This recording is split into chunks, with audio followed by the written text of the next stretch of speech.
Hey, what's up guys? Today I'm going to be making the long-awaited update video. I haven't made an update video since October, so it's been several months. And I think where I last left off, I was putting the car away for winter. And I said I was going to work on the interior, get the interior done for, like April. Now my plan's been to get the car tuned, get an alignment, get tires and whatnot, and have the car all squared away for this summer. So I can finally get out and use it. So it's definitely exciting. Last I left off, interior needed a lot of work. It was pretty much gutted, didn't have a carpet, didn't really have much. But the car was running and driving, not well, but I could move it around, which is a big deal. So got the car behind me, and I'm gonna give you guys an update video and show you what's changed since then. Let's get to it. Maybe you should take it slow.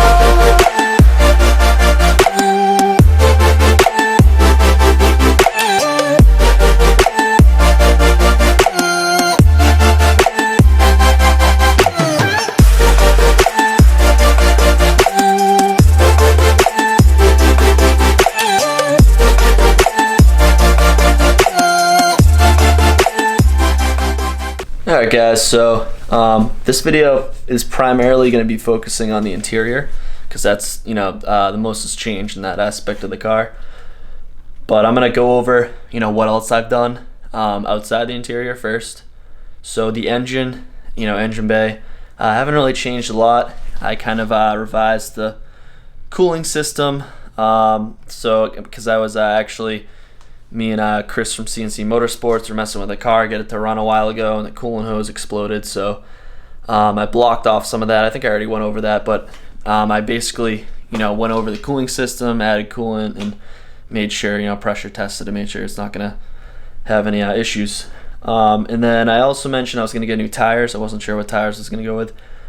So I actually found a buddy here in Massachusetts that has a Supra, and he had stock Supra wheels. Here they are here, and they're in pretty good condition. This center cap has a little mark on it, but all the other wheels are like very, very good condition. No curb rash. The finish is nice, and the tires are fairly new, like pretty much brand new Dyno 555 tires. So that's good. I got them for a good price. I actually traded my wheels and added some cash on top because my tires were shot, and my wheels weren't in the best condition. Not as nearly as good condition as these are. So yeah, I made up pretty good with that deal. Got good tires on it now, so I can check that off the list. I don't have to worry about any tires blowing up in the dyno or anything. So yeah, that was convenient. He's a local guy, so yeah, that was cool.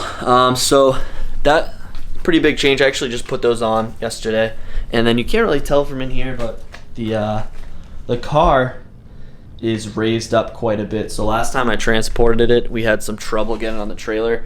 It barely cleared the U-Haul trailer. So, and obviously first time I picked it up, it had no engine and had the stock suspension, so the front was raised up a lot, so it went on fine. So I raised it like an inch all around with the tying coilovers. So the thing's like lifted. It's high up. It's probably higher than stock, which is awesome for transporting. So got the tires and got the suspension squared away for transporting. I want to say the only other thing I've really done, I'm definitely forgetting stuff, but trying to go over like the big stuff. I really focused on the battery, so the battery relocation. As you guys know, I had it in the trunk. So here's the trunk. Bear with me, this lens isn't really the best vlogging lens, kind of narrow, but here's what the trunk looks like. As you can see, it looks like stock trunk. So what I did, let me just peel this up. Got the carpet over this. I got all the plastics together, and then I had to cut my cardboard. So people will probably hate me for that, but whatever. I've got a special Optima battery tray under there instead of like the AutoZone battery tray. There's not really a lot going on under there. It's pretty much the same, but I redid the wiring. The wiring's a lot cleaner. Redid the fuel lines. Made sure they were tight. Hooked up some extra stuff. There's still some work I want to do in there, but I'm happy with that. Everything works as it should. I fastened the battery cable, the positive battery cable, so that it will not short. No matter what. Like I have everything all fastened, so I'm super happy with that. And I got that fuel tank cover, whatever it's called, fuel pump. Here's the stock one. right here.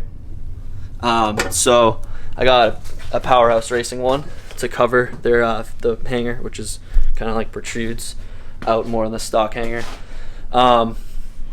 So I got that all squared away. So the trunk I'm all done with. Probably gonna go back and redo the wiring. I have it hardwired right now. I want to have plugs so I can pull the fuel harness, unplug it and whatnot. And I need to figure out how to feed those plugs through the fuel cover. And then I want to redo the battery wiring a little bit. Not really redo it, but just fasten some stuff, put a clip on some stuff. And then I need Targa top holders. And I am going to put a subwoofer back there and an amp at some point. So definitely going to do some stuff. But for now, this season, I'm fine with that. I mean, everything's together, everything works, everything's safe. So it's kind of what I'm looking for. And yeah, I mean, that's pretty much what I've done to the car except for the interior. So we're gonna go over the interior now, so let's get to the interior. Alright guys, so we're in the interior. As you can tell, I'm sitting in a original Toyota Supra seat.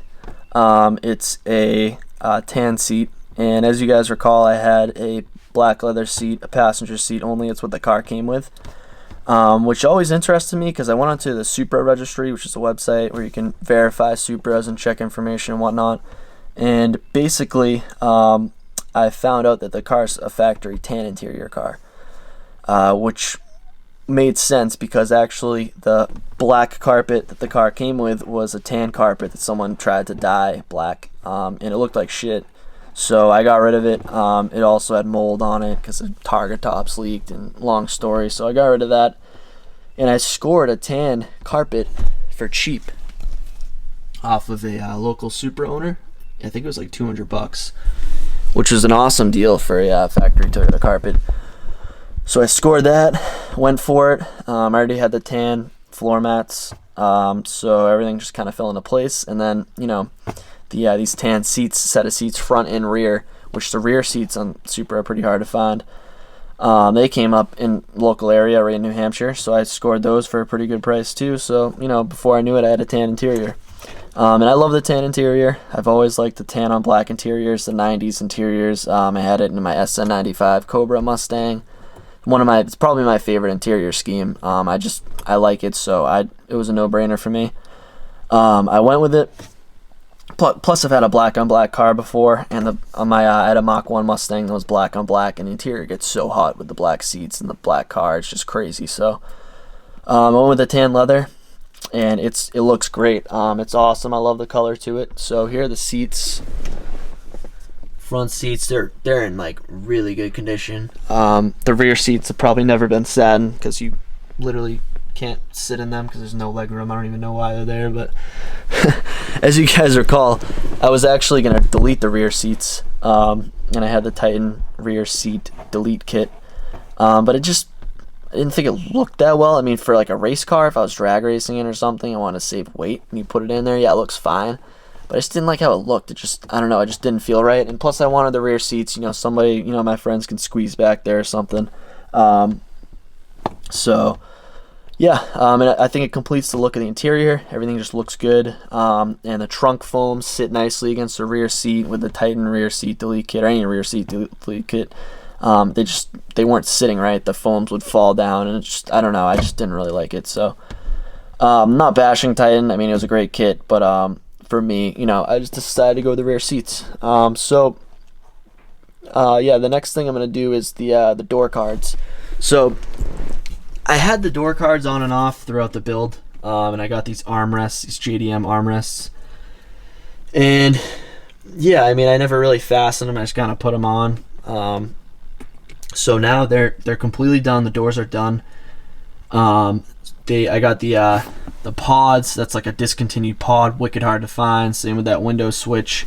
The driver's side is the opposite. You can still buy this switch brand new for like $180, and you can still buy this piece. I don't know why. I tell you, it was complicated. So the passenger side stuff's wicked hard to find, and the driver's side stuff is easy to find. So typical Supra build stuff, These are just armrests off of a Supra from Australia. I got them from cheap. I bought these plastic pieces brand new, and yeah, I cleaned the door cards up. They look nice. They're mounted. Everything's good. So the doors are all done. I do have speakers in these with custom 6.5-inch speaker pods that I bought. I forget what website I bought them off of, but they're readily available. So I got 6.5-inch JBL component speakers in there. It's their Stadium kit, which is one of the most highly rated, popular 6.5-inch speakers out there. And it was only like $100-something bucks. It wasn't that expensive for what they are. It's a component speaker with a tweeter and a crossover, and they're supposed to sound really good. I mean, there's definitely higher quality speakers you can get out there, but you know, the sound system isn't everything with this car, so it's gonna sound great. But you know, it's not like I'm building a car just for the sound system. So I got those speakers, and I don't even have them run through an amp right now. They run through the head unit, so you know they sound decent. But once I run them through an amp, I'm gonna get, like I said before, I'm gonna get a subwoofer for the trunk, and I'll run everything off the same amp, the front speakers and the subwoofer. That should sound pretty good. The rear speakers are two-way triaxial speakers, and it's just filler sound pretty much. They're also JBL. They're good speakers, but so yeah, that's pretty much the audio system. Yeah, so here's the head unit. It's an Alpine. It has Apple CarPlay. It's really nice. They actually make an amp you can mount right onto the back of it, which I think that would be pretty cool. I'm not sure if I'm going to do that yet though, but so there's that. It's a really nice head unit. I love it. And yeah, let's go over the dash a little bit more. So here's the got the center console. I should probably just step out of the car. Have a brand new center console, and I have a brand new manual shift panel, brand new ashtray, and I got the brand new center dash piece right there. And then this left dash piece, which these are really hard to find. I mean, these are like $1,000. I've seen them go for $1,000. That's brand new too. I got that brand new out of the box. So I lucked out on that. I got that a while ago. I think I only paid like $450, which you know, nowadays they sell for, you know, $750, $850. They sell for a lot of money. I mean, you can pretty much name your price. There's just not a lot of them for sale. They're discontinued. So that's what I got so far. And the interior is together. So like I said, the doors are together, and by together I mean like it's together. Like everything's working. Like the speakers work, the windows work, everything's fastened. There's no, like, everything's wired.